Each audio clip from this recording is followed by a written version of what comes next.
wife was diagnosed with postpartum psychosis. Hey.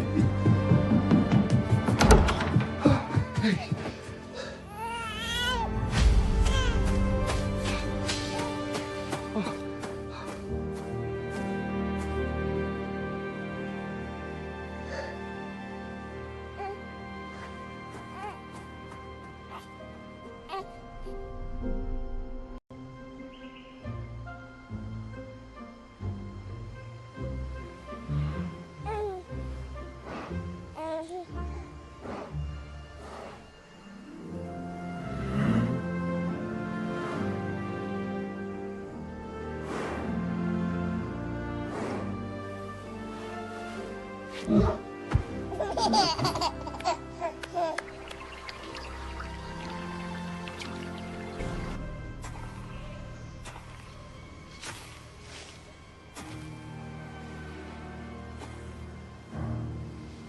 Hi, baby.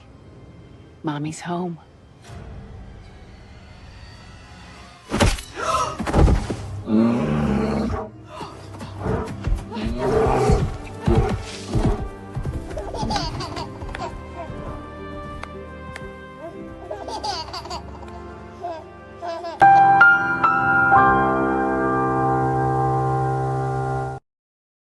That was a good one. I like that. Bravo, Tabby. I like it. That was a good one. Well, for anybody wondering what that was about, like the women posed the question of maybe a few months back: would you rather encounter a man in the woods if you're walking alone, or a bear? And the majority of women said they would rather encounter a bear. So somebody asked, is your baby safer with a mom with postpartum or a bear? Clearly the bear. Man, this case is wild, man. I had the thought this morning just about the social conditioning that we've all kind of, like, the groundwork has been laid for a case like this. And it almost made the case feel kayfabe. Like, you think about all the movies. I hate that Kale taught you that word. I hate it. It just feels like it's like fake. I don't know. Like the groundwork has been prepared for us to get a case like this, and everybody's pouring sympathy for the murderer's mom, you know? I got a knick-knack failure story. I'm out. It's all gone. I just tried to open it. It's empty. I don't have one. Well, we can talk about the knickknack success. Like, knickknacks just won the Alps War. They basically sent an avalanche to Nepal to wipe out the Alps factory, and knickknacks, because they're made in America and they did not get wiped out by the horrible flood. I mean, that's pretty bad. People died in that, Anthony. Yes, people did die. Hey, you want to know? Remember the time you made me play the video where we basically watched a guy slowly die in a suitcase? In a suitcase, yeah. On stream, yeah. It's been a while. Good times. Well, okay, so they have desensitized me so much that there are certain videos that I watch, and like if they're in third world countries and bad things happen, I'm kind of just like, meh. Like it's bad. Like anytime Indians come anywhere near electricity or trains, basically. Yeah, that's I'm just like, good. Have fun with that one.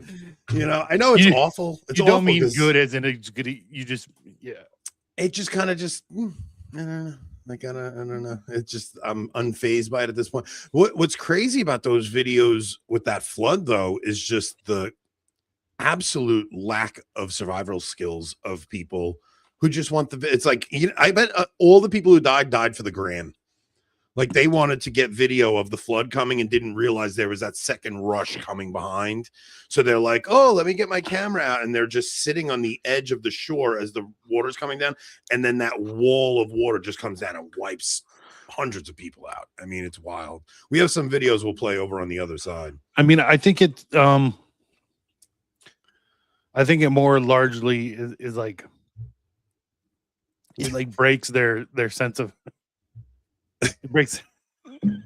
I was just mad they didn't put cones out. Yeah. it breaks their sense of reality.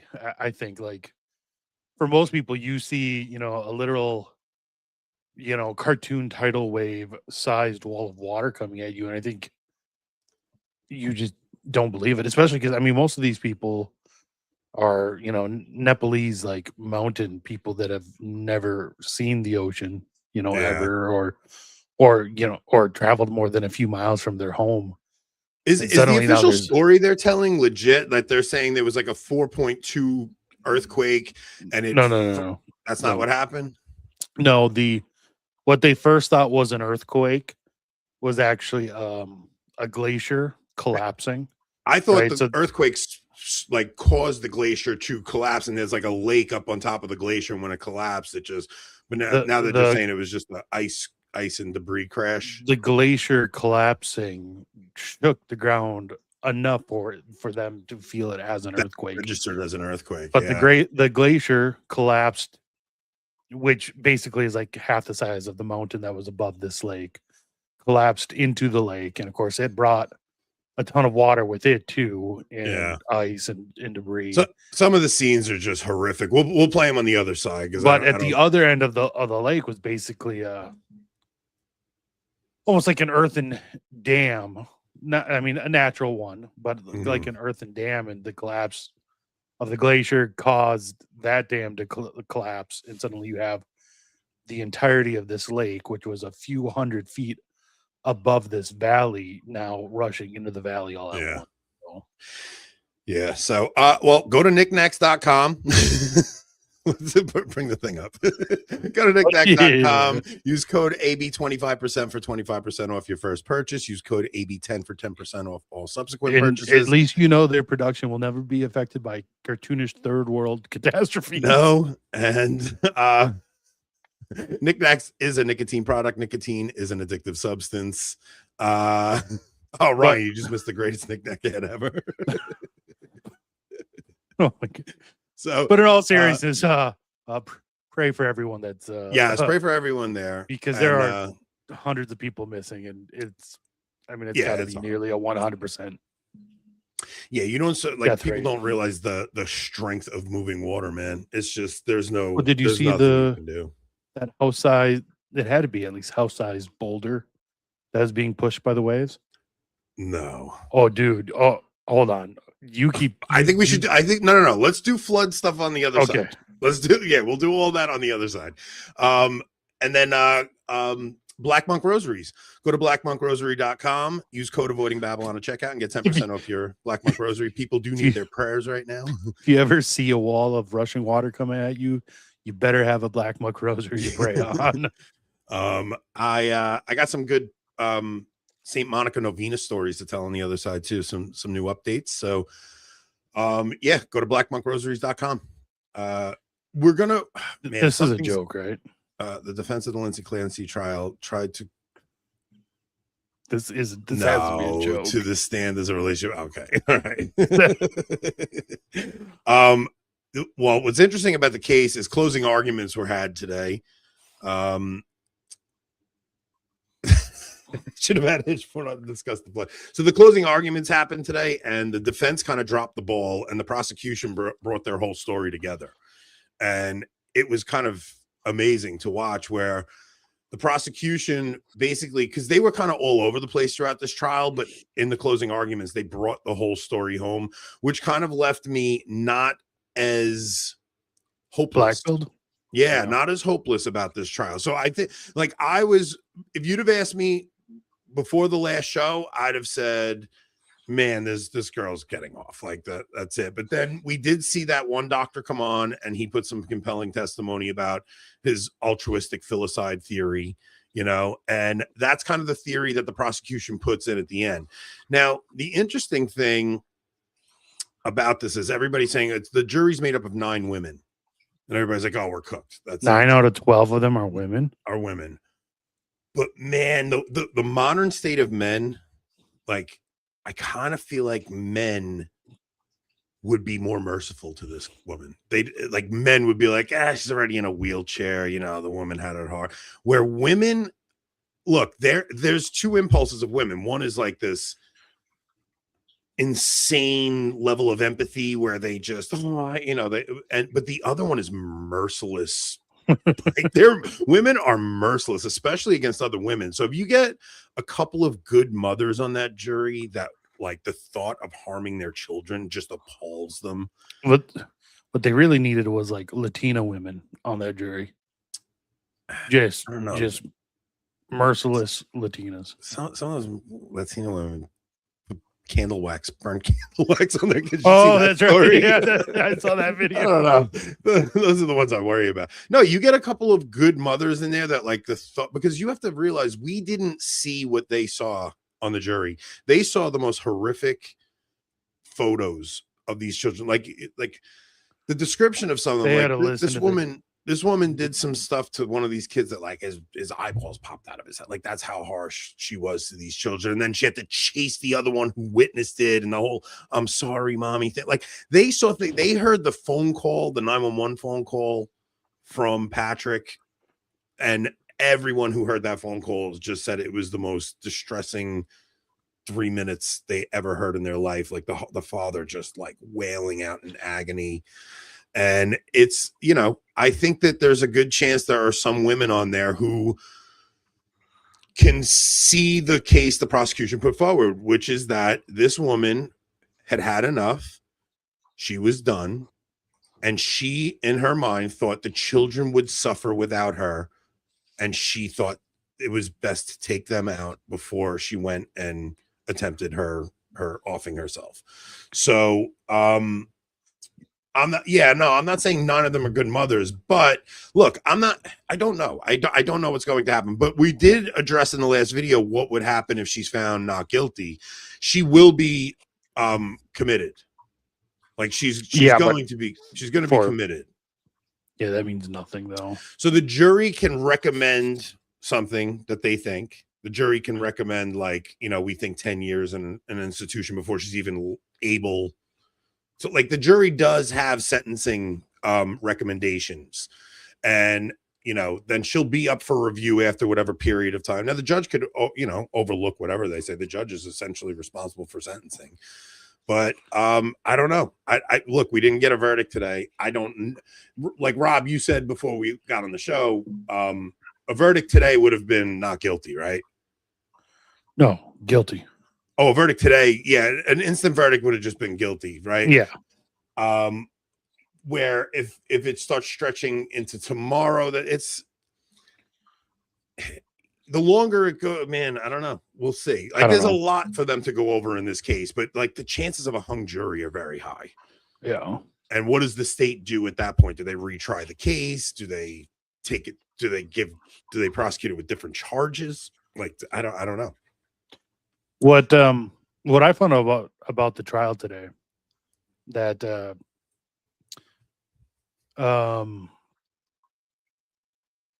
makes me understand why more people are believing crazy conspiracy theories is that so apparently on day 6 of the trial, the defense and the prosecution came together and agreed to a set of what they call stipulated facts. So this is a list of facts that both sides agree are true, and therefore they don't need to address them in the trial, right? Because normally in a trial, if you're saying this person did such and such, they're saying no, I didn't, then the prosecution has to go through all the forensic evidence that shows that they did do it. They have to go through all the chain of evidence that backs up the forensic evidence being accurate, right? Well, the defense and the prosecution in this case came together to agree, like I said, to a list of stipulated facts. And those were all the forensic evidence sort. The defense, she's admitting she did it. Right. The defense is saying we're not disagreeing with any of this. Yeah. There's no reason to go through it. And the defense didn't want to go through it because they thought the jury, seeing every single piece of forensic evidence that showed that she did it would just harden them against her. And the prosecution, of course, just doesn't want to spend days upon days, going through every little fact. So they agree to this list of facts, and therefore everyone watching the trial, all these crazy, true crime Yeah, TikTok that- junkies. yeah. They're not seeing the forensic evidence that Yeah. shows beyond a shadow of a doubt that this woman strangled her Yeah. kids. Yeah. Like that evidence is there. You just didn't see it. Yeah. Therefore, you're making up all these crazy conspiracy theories. So my thing is like these crazy TikTok moms that are going through this stuff. I feel like they've been programmed for stuff like this right now. For a lot of them, they've been. I mean, man, you think about the movies that are put out now, and a lot of these people are mothers who are sitting and watching Frozen. They're watching Maleficent. They're watching all these movies. Like if you go through the synopsis of these movies, man, like Maleficent tells the untold story of the classic villain from Sleeping Beauty, reimagining her as a powerful fairy protector who is driven to vengeance by a ruthless betrayal. So, Maleficent is a kind-hearted, powerful fairy who guards the magical forest realm known as the Moors. Stefan is a young girl, or Stefan is a young girl. As a young girl, Stefan or whatever, Stephen. As a young girl, she befriends him. He's a human peasant, and their friendship grows into a romance over the years. Then, driven by ambition to become king, Stefan drugs Maleficent and cuts off her massive wings instead of killing her, presenting them to the dying king as proof of her death.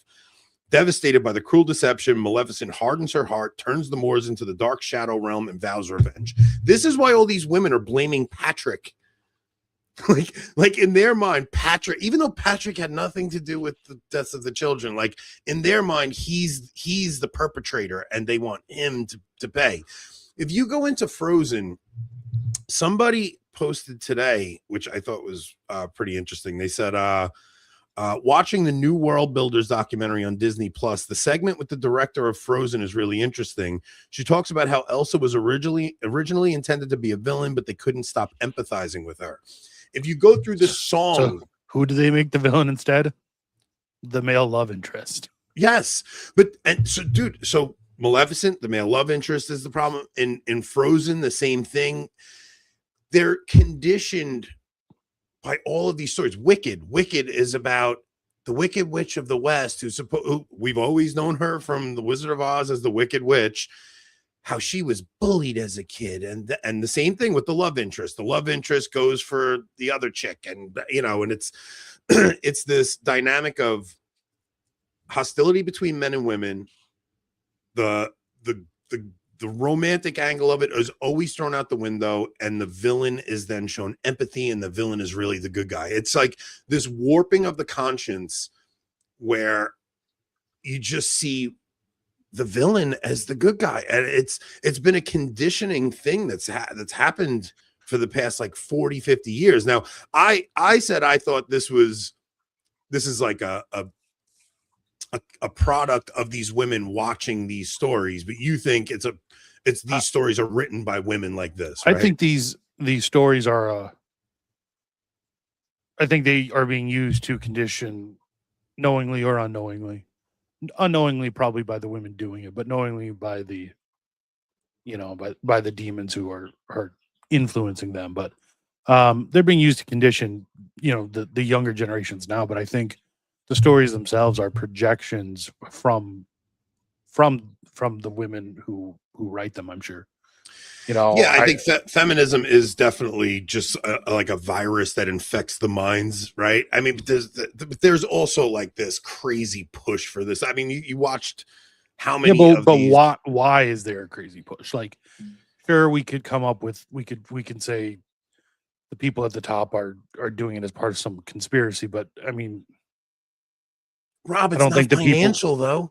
It's not financial. There's no financial gain in it. Look at how many movies are flopping because they insist on putting this ridiculous message out. Right. That's why I think it's, like I said, I think it's largely projection.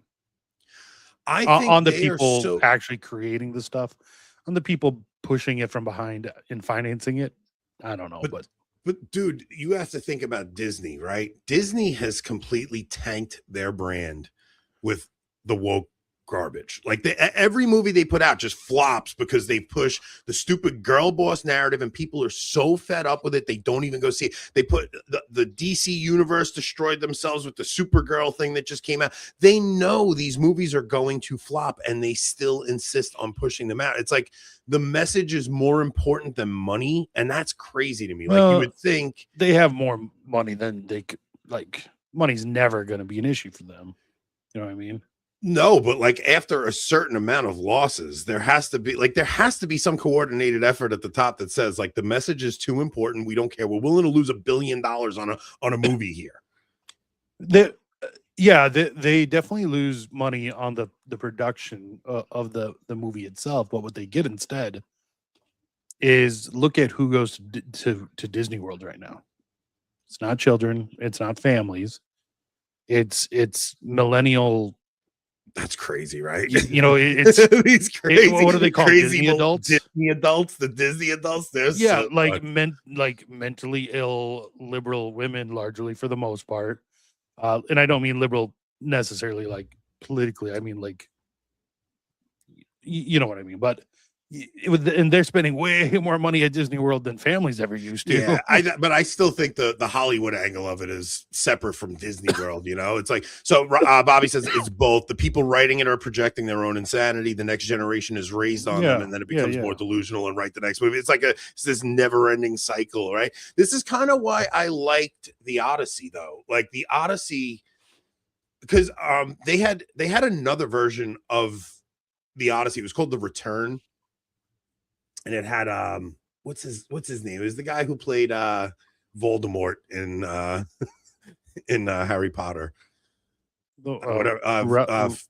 Ralph Fiennes. Ralph Fiennes or whatever his name is. And it was just about Odysseus's return back. I hate the to way Ithaca. you say Odysseus. Odysseus, whatever. It was about Odysseus's return back to Ithaca. And I liked Nolan's version better.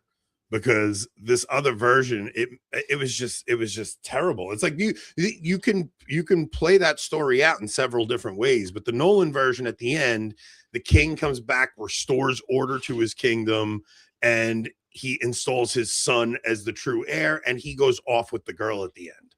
And it's something that you just don't see in storytelling anymore, where the guy gets the girl at the end. Like they've completely like eliminated any concept of romance in any of these fairy tale movies that we're telling children. There's no more. Is it like, you know, Sleeping Beauty where the prince kisses her, she finds true love? Like all of that has just been totally destroyed. So it adds fuel to the fire. Spoiler alert for the Odyssey. It adds fuel to the fire of this antagonistic relationship between men and women. It's just so bad and then you have the social media aspect. I mean, we play into it too, don't get me wrong. I mean, we did that episode with Josh and Mike, and like the whole thing was just women, you know, but like there's a certain amount of playful enmity that should be between the sexes. Like I think it's okay if we goof around about women drivers and stuff, but what we're seeing happening amongst women is because of social media and like just I don't know. I the thing is I don't see men doing the things that we're seeing some of these crazy TikTok moms doing, where they're basically telling the world they hate being a mother, they hate their children. I can't imagine a world where men are doing something like that. Well, and when men do, they don't screw up the suicide attempt at the end usually. So no, but they're also vilified. Like they're clearly vilified by the world, right? Like the world has no problem. They get no sympathy, out. no empathy. Yeah, rightfully so, of course. Yeah. That's the point. Yeah, it's just kind of it's crazy to me how we've totally just like I don't know, man. I'm very worried, like for my children. One thing I was thinking of tonight, actually, I think on the drive home from work, is this has to be probably not the first time in history, but first time in a long time, right? When young men are coming to the faith, coming to the church, largely of their own accord, and young women are going the other direction. You know, whereas, like, if you think of at least the way it's been throughout most of my life, it's usually always women bringing either their boyfriends to the church, to their husbands to the church, or praying for their sons to return to the church, or their grandsons to return to the church. I mean, I return to the church largely, I think, due to my grandmother's prayers. But young men are coming to the church now of their own accord at a much higher rate than women. In that, so eventually like, that has to flip now, right? Because there's a reason that Jesus chose 12 men to be apostles. Like, there is a reason for that. It's like when men take the faith seriously, they affect their families, and there's a bigger effect where they, like, we talk about it all the time. There was that period of time after the war where men came back and like kind of left religion to the women. Yeah. And they took a back seat, and it's like, mommy makes us go to church. I mean, that was how it was in my household. It was mom makes us go to church. It wasn't dad taking the role of priest in the home. And I think that, like, we also live in a bit of an echo chamber because we're devout Catholics and we're in the traditional world a little more, and we're speaking to young men. I don't know how much that's happening on a grander scale, but it's hopeful to me if that is the case, actually. Like, if there are more men coming in, I think men have a bigger effect on their families and on their wives than the other way around.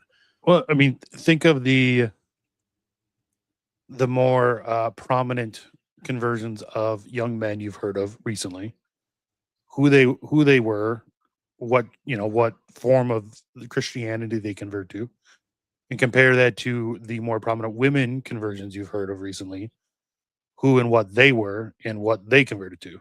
Yeah. Like the two that the one on each side that pop into my head right away are obviously, Joe Schmidt is the most recent one. Very intelligent philosopher who converts to Catholicism, compared to the most recent prominent woman I can think of is Nala, who's a literal whore and porn star who converts to some form of non-denominational Christianity that allows her to continue to be a whore. Well, it's fun. It's funny because we talked about, like, the intellectual Catholicism is there, right? We do talk about that a lot. Yeah. And look, Joe, if you ever come across this, we're very happy you're coming into the church. 100%. An 11 hour. Like, he's putting out these 7. That's the second one. Yeah, the first one was 7 hours. 7 and 11 hour videos. Look, I laugh at it now, but there will come a time, sometime in the next few months, where there's literally nothing else I have to listen to or watch when I'm doing something on my list. I'll be like, well, at least I got 7 hours covered here. Yeah, I haven't actually listened to any of his stuff, but no, we're very happy he's coming in. Well, we just got to talk him out of that veganism thing. I was going to say, we got to work on the veganism thing. Gotta get him out of the veganism thing, but other than that, no, I'm happy he's because he was like a prominent skeptic. He was trying to do like the Alex O'Connor thing, Yeah. And no, it's good that, like, he started looking into things and he runs an only apologetics account.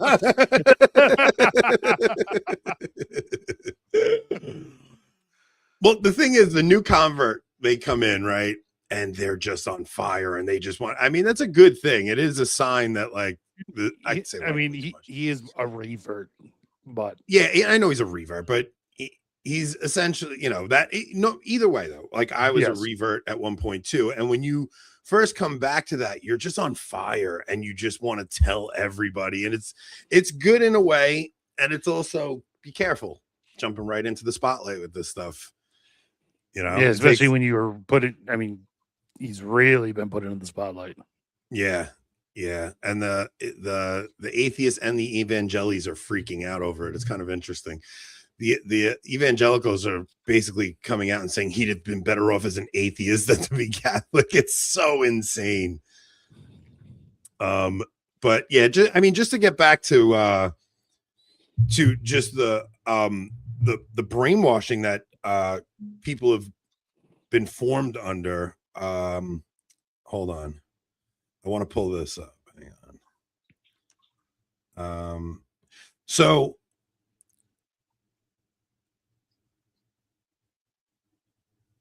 the lyrics to Let It Go from Frozen. Oh, I know them well. I know them well here. The whole way too often. Yeah, the whole thing is about no right or wrong. It's insane. Let it go, can't hold back anymore. Let it go, turn away and slam the door. I don't care what they're going to say. Let the storm rage on. The cold never bothered me anyway. Oh, here it is. So to test the limits and break through, no right, no wrong, no rules for me. I'm free. Like, this is how many kids are just singing this song. These young girls are singing this song and subliminally just taking that message in. No right, no wrong. I'm free. Nobody's going to tell me what to do, you know? And that has translated into, I mean, if you get even into some of the Pearl stuff, man, Pearl will go and ask men and women, do you think Christian wives should submit? Mm-hmm. And they all say no. They all, like, even the men that are supposed to be, you get, what's his name? That we just talked about. Jason Everett. You'll have Father Mike Schmitz. All these guys will just come out and give some twisted understanding of submission. And it's about coming under the mission of the husband. And as long as the husband is Christ-like, it's like, and Pearl said to Jason Everett, she goes, no, even when the good man asks them to submit, they'll just not submit just because, you know? Mm-hmm. And I'm not defending Pearl in any way, but it's insane how even Christian women are programmed to not submit to their husbands. Never forgiving Jason Everett after he picked me up over his shoulder at one of his chastity talks at my school. Did he really do that? Is that a true story? I don't know. What's funny? Did you watch the call-in show I did while you were gone and Ocean was on? I saw clips of it. I didn't see the Ocean segment. It's funny how bombastic Ocean is in the comments, but then he's on camera and he's got to whisper because otherwise his parents might hear him. His parents hear. I did see the one kid that came on and said it was like, "Oh, you guys have 100,000 subs." He goes, "You couldn't tell from the viewers, like the video views are so low." That was hilarious. It's all kayfabe. All of it. Brian was on, and that same guy goes, "You know, I don't even know who you are."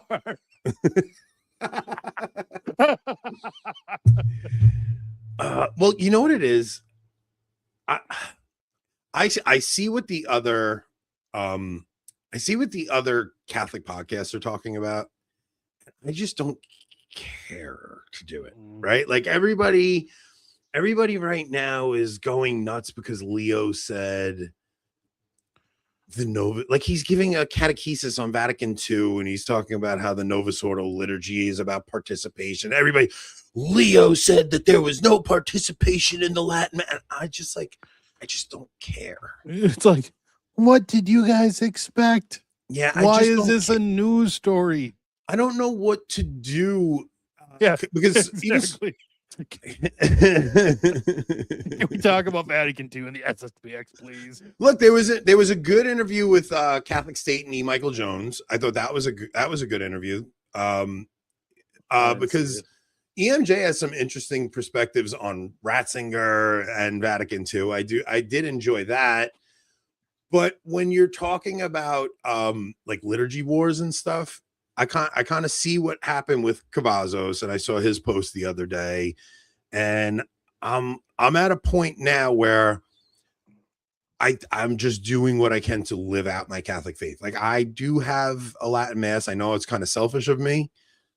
My Mass hasn't been taken away, but I'm just trying to be Catholic and with doing the best I can with my family. It's not, I don't see my complaining. I don't see how us complaining about Leo making a comment is doing anything. No. And like, if people want to hear that stuff, there's plenty of guys talking about that. I'm always trying to figure out what we're going to do with this show. So yeah, I know we did 2 episodes on Lindsay Clancy, but I mean, we really didn't though. We jumped on Locals the other night and we just popped that segment up on YouTube. It was a good segment.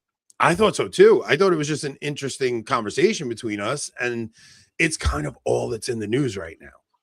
And Yeah. we're all waiting on this verdict, and I think the implications of this verdict are huge because everyone is like every crime you see, somebody could say I was in a psychotic state and I wasn't in my right mind, because this woman did not have a psychotic break. She did not hear voices. She didn't.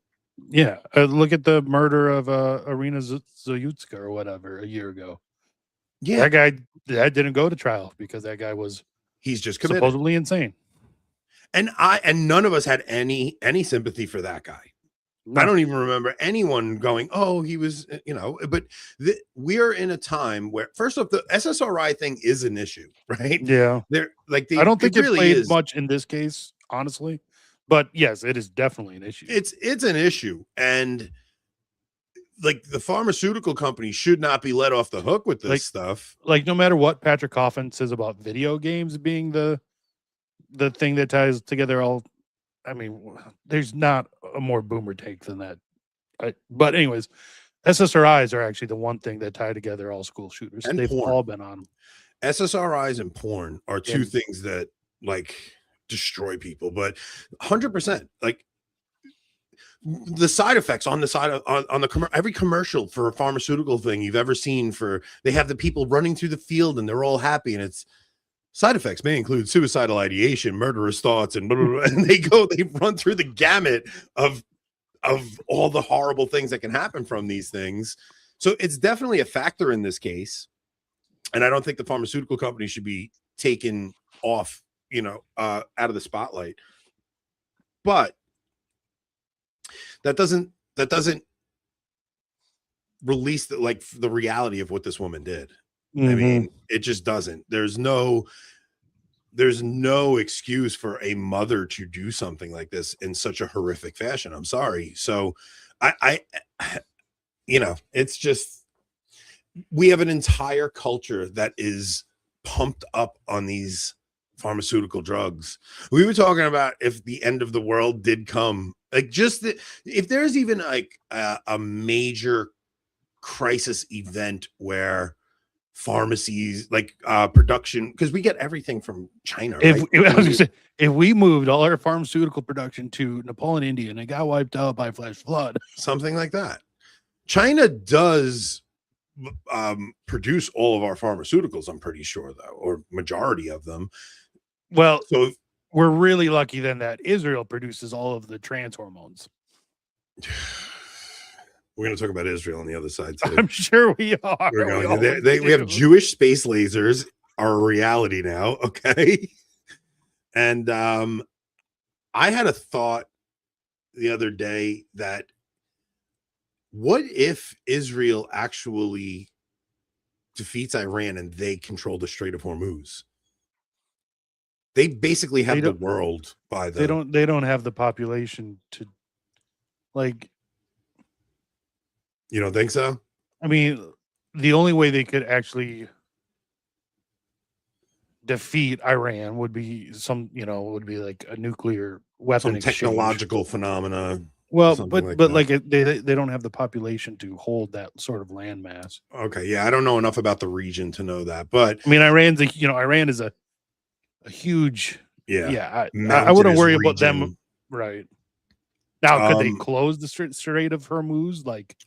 I'm just talking change in the area. I'm just talking if Israel controlled the Strait of Hormuz, they'd basically controlled the world's energy source, like Iran's doing right now. I mean, they basically have the world. It's like 60% of the world's oil production going through the strait. And what Iran's able to do with it, I don't know if it's better that Israel has control of it if something like that happens. I don't know. I mean, it's taken Israel, almost 4 years now to just simply murder the civilian population of a medium-sized American. They could have done it a lot quicker if they didn't have to worry about public relations, though. I mean, I just worry about if we get to that point where they just don't care anymore. That scares me. That's all I'm saying. But yeah, I don't know. We have an entire population that is hopped up on these pharmaceuticals, and if there's any kind of event where those are cut off, we talked about women without their medication during the apocalypse, but that's a very real thing. It's not just women. I mean, you're talking about millions and millions of people going through withdrawal and detox at the same time, if that is ever cut off. And that would lead to very unstable conditions, aside from the food shortages on top of, like, I mean, you're just dealing with something really scary in a situation like that. When I was, it had to be when I was 12 or so, we had just bought the cabin up by where I live now. And we were up for a week vacation. And my mom had just run out of Paxil. So she's been on SSRIs most of her life because of general panic disorder and anxiety and things like that. And so she ran out of Paxil. And this was, before, well, not before the internet, but, the internet was still new, and like you couldn't refill a prescription online and have that, at any pharmacy or anything like that. So we were up here for a week and she didn't have her meds and basically had to go cold turkey for a week. And oh man, I mean, it brutal. She sat in a recliner under a blanket for a week, just in absolute misery. Like it was bad. All right. So I told you guys last time that, so in 2016, after Remorse Laetitia comes out, I stopped attending the sacraments for, I think it was probably about a year. And I quickly started just having all of my life spiral out of control, like everything. So I wound up going on Cymbalta, and I was on it for like 6 months, and I didn't notice that much of a difference when I was on it. It didn't do much to me. And I was like, it's not doing anything. And I thought I could just stop it. And when I tell you, trying to just stop cold turkey off that stuff was one of the scariest things I'd ever done in my life. I would get these zaps in my head where I had vertigo and I would feel like I was going to fall down at any moment.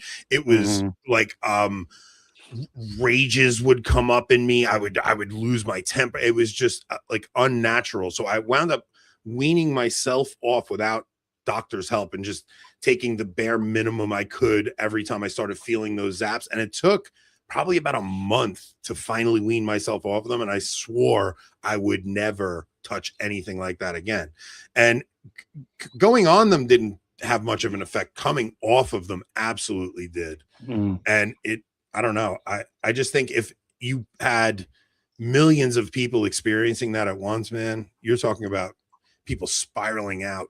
They don't even know how these things work. And that's the other thing about like Lindsay Clancy. I was watching somebody break down why they kept prescribing different things. It's because these medicine, like these SSRIs, only work in 30% of people. Right. So they prescribe Zoloft, and 7 out of 10 people, it does nothing. 3 out of 10, it does. Now, if Zoloft doesn't work, they'll try Paxil. And that works in a different 30% of people. Exactly. Right. And they'll run through the gamut until they find one that works. And that's or a what combination.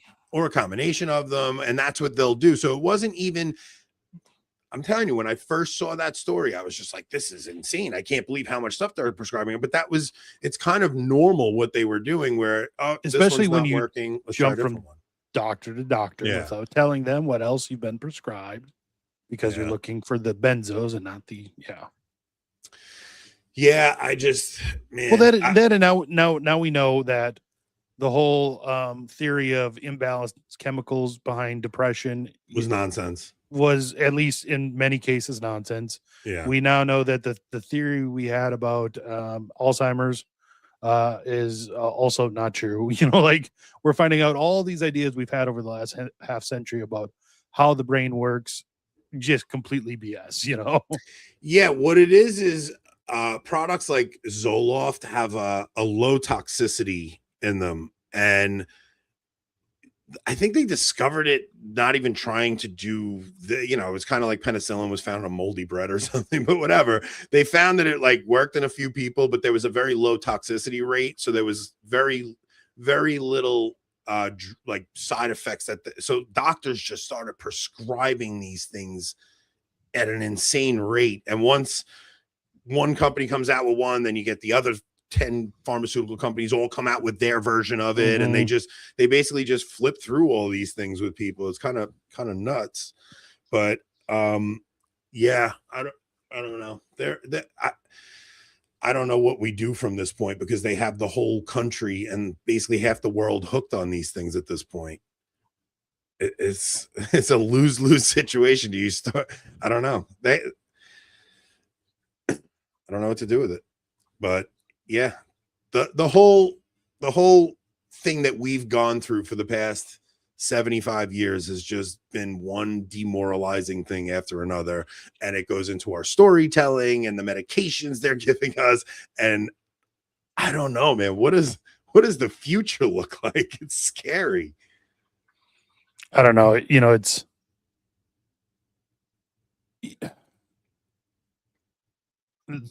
the world has decided that there's issues with both boys and girls, and they need to be solved through, you know, pumping chemicals into their brains.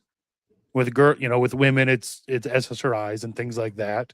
With young boys, they decided, hey, let's take these drugs that some German guy developed so that the Nazis could stay awake for 80 as they blitz through the entirety of Europe. Let's take these drugs and see what happens when we give them to an 8-year-old boy who likes to run around instead of pay attention in school. Dude, the Adderall thing, we put it in the thing the other day. Hang on, let me see if I can find it real quick. Basically, women are all finding they have ADD or something. ADHD, yeah. So it's basically a bunch of women found out they have ADHD. It's just a ploy for them to go and get Adderall. Like, you go to your doctor and you tell them you can't concentrate, and they give you Adderall. Like, what they've done is castrate young men. These young boys who would normally be rambunctious and come up with ideas and do things that, you know, they're a little rowdy, and they give them meth. It's totally insane what they've done. And now women just want to be on speed all day, so they're saying they have ADHD. It's just most people are doing what Lindsay Clancy did. They're just going to their doctor and saying they have symptoms, and they're getting fed pills. I mean, we went through that with the opiate crisis, and now they're just doing it with different drugs because people just want to be high to medicate themselves so that they don't have to face their lives. I do want to read the Mrs. Sherry thing that you posted. Yeah. So she's in our Telegram. She said, this looks like an interesting discussion. I read the bullet point, how the Christian conscience gets distorted into mercy, denying the crime. It reminded me of the Father Brown story from Chesterton. In the story, a criminal is guilty of some atrocious crime, but the townspeople are misinformed and think he actually did something else, something that does not actually bother them. So they cry out for mercy for him, even asking the town priest to intercede. Once they find out what he actually did, then their tune changes and they are ruthless in demanding justice. The point being that modern societies that like to call on mercy typically actually totally lack mercy at all. They just think a lot of things don't even require mercy in the first place because they see nothing wrong with them. Whatever they do deem wrong, like in our society using politically incorrect language or any other number of bizarre liberal values, for instance, then they are absolutely merciless. It is only the church that is truly merciful, because the church does believe sins are sins and shows the sinner mercy. I posted today, and I pray Lindsay Clancy goes to confession, and people were like taken back by that. Like, but yes, of course you want her to go to, but that would require her to actually recognize what she's executed. Hung. Yeah, that's fine. But that's the point of the death penalty. Yeah, but exactly. That's actually the mercy. Point of, yeah, the point of the death penalty is an act of mercy so that you know you're about to face your maker and you have the chance to make your last confession. But this whole thing we're talking about with these stories is meant to dull our consciences, and it's situational ethics on a grand scale, right? It's the railroad situation where a train is heading towards a group of people, and if you pull the lever, you could switch the track to go the other way, and it only kills one person. Do you pull the lever? It's situational ethics on a grand scale, mass programming, getting people to overlook the atrocious crime this woman committed and just have empathy for her because she was in postpartum depression. And it's going to have an effect on a lot of women, this trial. Like the outcome of this trial, if she does get off, you are going to see the stuff we've seen on TikTok amplified drastically. You're going to see women who, because look, the trans epidemic was basically Munchausen by proxy. That is what the trans epidemic is. It's mothers. This used to be mothers who would make their kids sick. The epidemic among, it's well, I'd say it's kind of threefold in terms of children, trans children, 100%. Right. That's right. That's what I'm talking about. Yeah. Then you have young adult women, right, who in previous eras would have either self-harmed, cutting, or in the decade before that, been anorexic or bulimic. Yeah. Right. So that's another thing. The final third is adult men who have just crazy porn addictions. Yeah, 100%. So, but the children one is 100% Munchausen by proxy. Yep. It's women who previously would have kept their child sick because they love the attention. They go, oh, you poor thing, you have a sick child. Oh, let us help you. And it's this attention that they get now. Oh, I have a trans child. My boy thinks he's that's Munchausen by proxy. Now, if this woman gets off, that's going to transform into women who have this syndrome pretending they're postpartum. It's going to be abused. And they're going to harm their children and claim themselves victims of postpartum depression. Mm-hmm. And it's there's always going to be that crazy psychotic sector in the people that are going to be harmed by it the most, besides, of course, the children, are women who actually do suffer from postpartum depression. Yeah, because it is a real thing. It is, and women already, there's already enough stigma around it where women don't want to always get help when they actually truly need it. You know what I mean?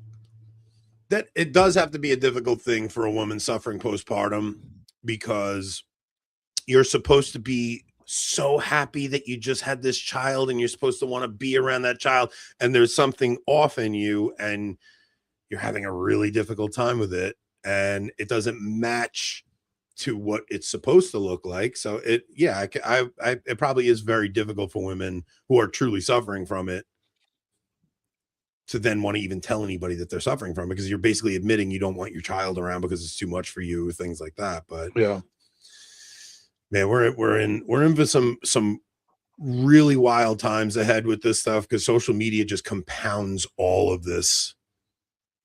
Like so much of this is just performative, like just the performative aspect of it, but everybody's just got the camera in their face and they're just looking, your whole life is just, oh, watch me. Because I was considering doing a boat vlog at one time, and I was like, no, I don't want to let people into that private. Plus, the last few years, you haven't had a working boat enough of the summer to really make it. Well, the thing is, when your boat breaks and you're out there, those videos do the best. Like if you have issues while you're out on the boat, like if I would have filmed the boat going into reverse and not coming out, that actually would be a video that does numbers. But here's a supercut of Anthony's 12-hour journey back to the dock, going in reverse only. It actually would do good, but I don't want to, when I'm on my weekends on my boat, worry about filming.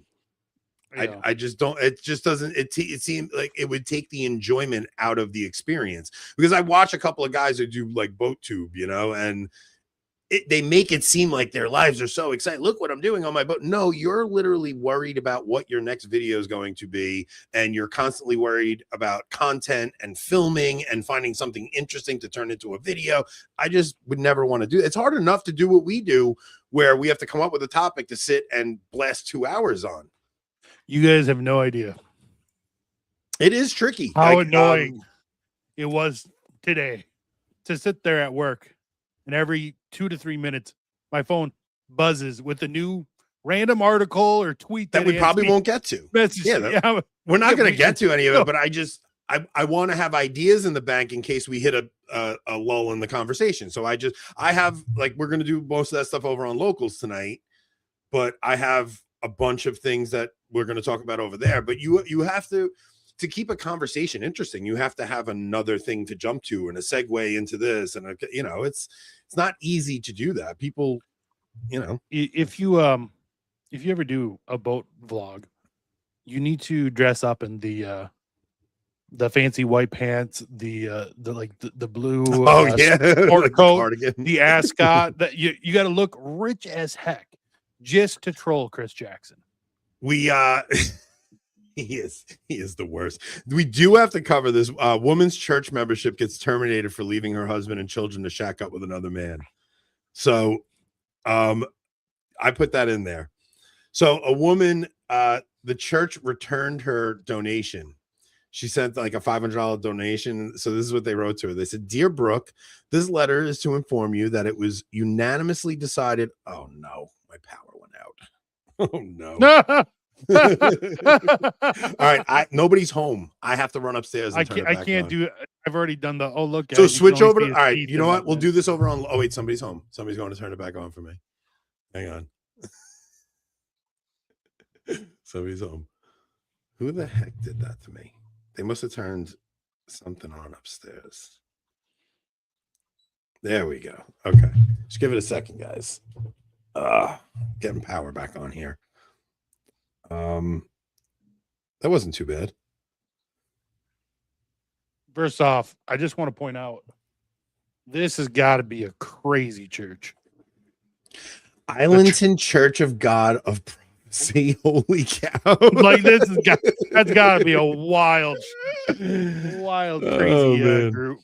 All right, so this letter is to inform you that it was unanimously decided on our February 9th business conference that your membership in our local church should be terminated since you refused to accept the letter that we sent to you in November that outlined the reasons for this action. I will briefly review them here. You initiated the separation in your marriage to Josh without good cause, stating that you wanted to begin a relationship with another man. It seems you have no desire to keep your family together, and this has caused a great deal of hurt to you, your husband, your children, and many others. This is being unfaithful to the marriage vow that you took before God. You have continued to post many unchristian and even indecent pictures and messages on various social media sites over the past many months. You have also been very negative and critical of many of our church family, I believe, to try to take attention off of your real needs, which you deny. You have refused counsel or advice from your husband, your pastor, and many of your close church family who really care for you and have tried to help you. Brooke, contrary to what you try to convince us, you are really not in a very good place right now. Taking this action was not an easy thing for the church to do. There have been many prayers said for you and your family over the past year plus. There was a great deal of sadness in our meeting over the having to do this. You and your family have been a very important part of our church. Regardless, all right, that's enough. So this is good that the community around this woman is telling her, this is wicked what you're doing. What are you doing? You know, and because so many people who initiate divorce, I mean, I hate to just knock on women, but when women initiate divorce, they usually have a chorus of other women around them telling them, you go, girl, you do this. You need to make yourself happy. You need to be happy. But to have an entire system come around and tell her what you're doing is evil. You're ripping your family apart because you want to go off and be with another man. I think it's a good thing. I think when the Isleton Church of God of Prophecy is better at excommunicating people than the Catholic Church is. Yeah, it's sad. We have a problem. We do definitely have a problem. All right. Well, that's how we're going to end the episode. What I miss? Let's end it on that, guys. What did I miss? I don't know. Nothing. All right. We have a ton of stuff we're going to do over on Locals, though. You guys want a little summary of some of the stuff we're going to do over there? Well, you have updates on the updates on the issues novena. you were having. Yep. Yeah, updates on the novena. We have the St. Michael statue in Massachusetts being denied. We do have the Pope Leo Vatican stuff, but I don't want to do that. The only reason I wanted to is because Skojek posted something about the Latin Mass, and Skojek is always good on the Latin Mass. You know, I know he's left the church, but he always writes some good stuff on it. And then I had more Lindsay Clancy stuff in there. Oh, and then we have to talk about the Nepal flood. We have to show some of these videos. Yeah. These are nuts. And then Crazy also videos. Spain is revolting, man. Spain is they're starting to fight back. The people in the one little In Kuwait, though, whatever the name is. exclave, yeah. Yeah. But so what? Like, take your homeland back, man. We'll do that too. And then plus Jewish space lasers. I could tell the story how I got into a shouting match with a Somali man at the Mall of America. We'll cover that too. So come over to Locals. That's where we get to talk about the stuff we don't talk about over here. How are you guys not subscribed to Locals yet? Like, that's where all the fun happens. Like, whenever we post clips over here that are really good, they're from Locals.